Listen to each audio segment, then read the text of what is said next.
The Renaissance occurs because you have Plato and the Neoplatonists coming back into Western Europe with the fall of the Byzantine Empire. So Constantinople falls to the Arab world, the Muslim world in the 40s. This causes two things. You have the age of exploration, right? People start sailing all over the world to all kinds of crazy routes, sailing around Africa, sailing across to America. I mean, just going everywhere, trying to get spices and teas, or at least that's what they tell us, but trying to get all this stuff. And you try to think, well, why didn't they do that before? They had boats. They had boats 100 years before that, 300 years before that, 1,000 years before that.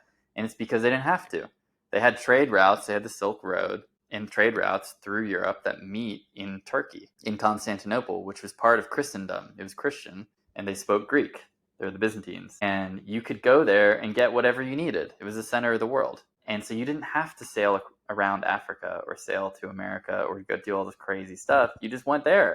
It was easy. But then once it becomes Muslim controlled, they try to cut off Europe and say no more trade for you. And so then you have people sailing all around the world, and it kicks off this. Yes, it's an important time. On top of that, you have the ancient wisdom of architecture, philosophy, of the arts, flooding back into Western Europe. All of these people are refugees. They're literally leaving Turkey and going to Italy and to Rome and into other parts of Europe too.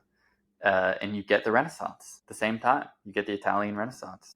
Because of that, they start setting up Platonic academies. They start reading Hermetic books, about Egyptian wisdom, this, crazy stuff. And you have architecture comes back with domes. They didn't know how to build domes in the Middle Ages. They have Gothic architecture where it's all pointed because they didn't know how to build a dome. That was lost. That was lost wisdom. So the Middle Ages were really the Dark Ages for sure. And part of that is they were under an Aristotelian spell. They're scientific materialists, basically.